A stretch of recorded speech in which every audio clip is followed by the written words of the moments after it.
बेचारी बहू। सरिता की शादी एक अच्छे परिवार में हुई है। उसका पति रोहन उसे बहुत प्यार करता है। घर में उसकी सास शांति और ननद मीनाक्षी भी है, जो सरिता के किसी काम में दखल अंदाजी नहीं करती। लेकिन फिर भी सरिता को ऐसा लगता है कि दुनिया की सबसे ज्यादा बेचारी बहू वही है और सबसे ज्यादा अत्याचार उसी पर हो रहा है। माँ जी, ये लीजिए आपकी चाय।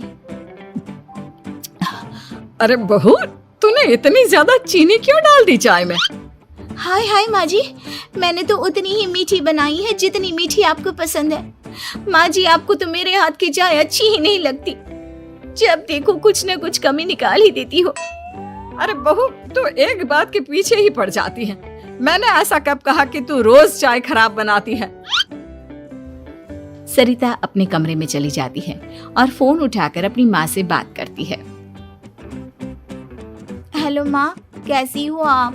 क्या कर रही हो? मैं तो ठीक हूँ, पर तू बता, तेरा मूड कैसा है? तेरी आवाज से लग रहा है कि कुछ तो हुआ है तेरे ससुराल में। अरे क्या बताऊँ माँ, यहाँ तो हर समय मेरे साथ बहुत बुरा व्यवहार होता है। मैंने अपनी सास के लिए इतनी अच्छी चाय बनाई, लेकिन मेरी सास चाय पीते ही मुझे 4 बातें सुना दी। बेटी, तू इतनी छोटी छोटी बातों पर ध्यान ही क्यों देती हो? तुम्हारी सास ने कुछ बोल भी दिया तो क्या हो गया? वो बड़ी है ना तुझसे। माँ ने इतना समझाया, लेकिन इस बात का सरिता पर कोई असर नहीं हुआ। अपनी बेचारी बहू की छवि वो बदलना ही नहीं चाहती।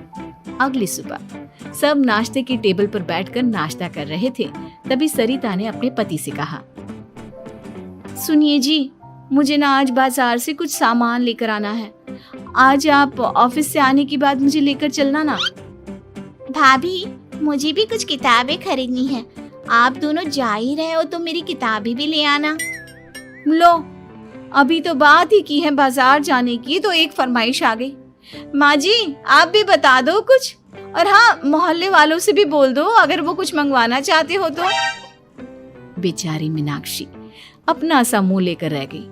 ये सब देखकर रोहन से चुप नहीं रह गया और वो गुस्से में बोला, सरिता, क्या हो गया है तुम्हें? मीनाक्षी ने तो सिर्फ किताबों के लिए बोला है। तुम्हें मीनाक्षी से इस तरह से बात नहीं करनी चाहिए। माफी मांगो उससे अभी। क्या? मैं माफी मांगू? दिन भर आपके घर के काम करूं मैं, आपकी और आपके घर वालों की बातें सुनूं मैं, और अब माफी भी मैं मांगू? ऐसा कभी नहीं हो सकता। ये बोलकर सरिता वहां से चली जाती है। एक दिन उनकी पड़ोसन घर आती है। अरे सरिता, क्या कर रही है?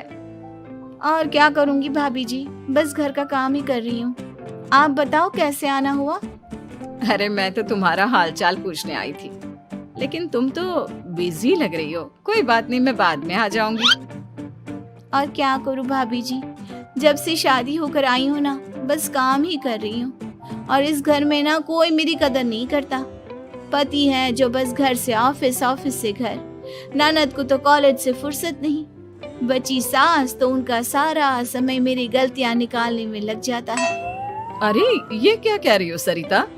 तुम्हारी सास तो पूरे मोहल्ले में तुम्हारी तारीफ करती फिरती है कि तुम बहुत अच्छी हो, पूरा घर तुम्ही ने संभाल रखा है। हाँ तो क्या हुआ? इसमें गलत क्या कहती है? सच्ची तो कहती है। मेरी मर्जी के बिना इस घर का पत्ता भी नहीं हिलता। शाम को जब रोहन घर आया तो उसने सबसे कहा, कल हम सबको मौसी जी के घर जाना है। उनकी बेटी की शादी है। सब अपनी अपनी पैकिंग कर लो, सुबह होते ही निकल जाएंगे। और सरिता, तुम कान खोलकर सुन लो, वहां जाकर किसी की बुराई भलाई शुरू मत कर देना, नहीं तो मुझसे बुरा कोई नहीं होगा। हाय हाय जी, आप तो ऐसे कह रहे हो जैसे मैं सुबह शाम सबकी बुराई करती फिरती हूँ। आज तक कोई कह नहीं सकता कि मैंने किसी की पीठ पीछे किसी के बारे में कोई बुरी बात बोली हो तो। अरे बस बहू, बात को और ज्यादा आगे मत बढ़ा। हमें सब पता है तो हमारे साथ क्या व्यवहार करती है। ये बात घर तक रखना, शादी में किसी को कुछ मत बोलना, नहीं तो सब कहेंगे कि शांति की बहू कितना बोलती है। हाँ हाँ, सब कुछ तो मैं ही बोलती हूँ ना। आप लोग तो हर समय फूलों की बारिश करते रहते हो मेरे ऊपर। सारी गलती मेरी है जो मैं इस घर में आई। सबका कितना ध्यान रखती हूँ, लेकिन फिर भी मेरी तो आप लोगों की नजर में कोई कदर ही नहीं है। अगली सुबह सब लोग मौसी जी के घर पर चले जाते हैं। वहां पर शादी का माहौल होता है, सब जगह चहल पहल होती है, बहुत सारे मेहमान आए हैं। सरिता को वहां बहुत अच्छा लग रहा है।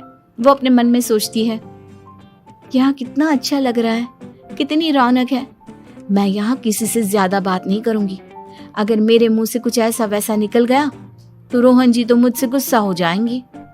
सरिता ये सब सोच ही रही थी कि वहां रोहन की कजिन साक्षी आ गई और सरिता से बोली, आप सरिता भाभी हो ना? जितना आपके बारे में सुना था आप तो उससे भी ज्यादा सुंदर हो।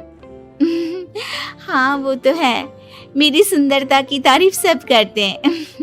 मेरे मायके में तो सब यही बोलते हैं कि रोहन जी की किस्मत बहुत अच्छी है जिन्हें मैं मिली। लेकिन आप कौन है? मैंने आपको पहचाना नहीं।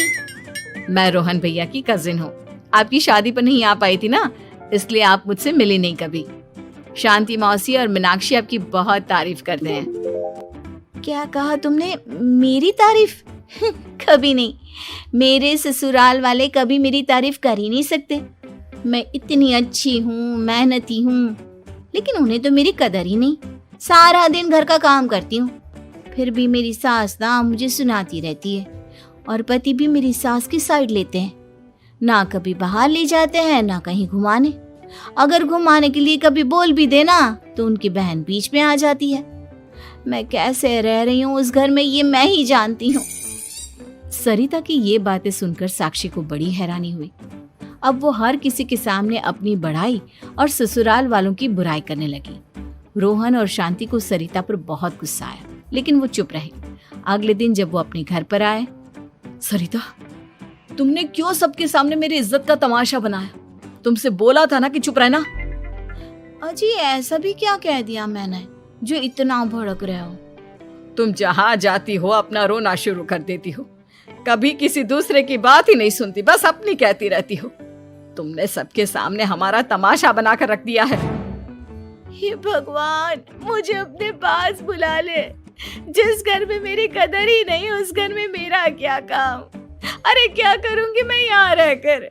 जो भी आता है मुझे सुनाकर चला जाता है। मैं तो किसी से कुछ नहीं कहती। सीधी सादी बहू मिल गई है ना सबको, तो जो जी में आए वो करो। सरिता ने अपने आगे किसी को कुछ बोलने ही नहीं दिया और उस दिन भी उसने सबके सामने खुद को बेचारी बना ही दिया। अगले दिन मीनाक्षी कॉलेज के लिए लेट हो रही थी, इसलिए वो हर काम जल्दी जल्दी कर रही थी। अपना नाश्ता लेने किचन में गई और पतीले में रखे गरम दूध को गिलास में डालने लगी। दूध का पतीला उसके हाथ से छूट गया और गरम गरम दूध उसके हाथ पर गिर गया। ओए माँ, हाय मेरा हाथ, माँ मेरा हाथ जल गया। मीनाक्षी की आवाज सुनकर सरिता दौड़ती हुई आई। ये क्या किया तुमने? तुम्हें नाश्ता चाहिए था तो मुझसे बोल देती, मैं क्या मना करती थी? अब पता नहीं कितने दिन की मुसीबत पाल ली तुमने। सरिता मीनाक्षी को उसके कमरे में ले गई और उसका बहुत ख्याल रखा।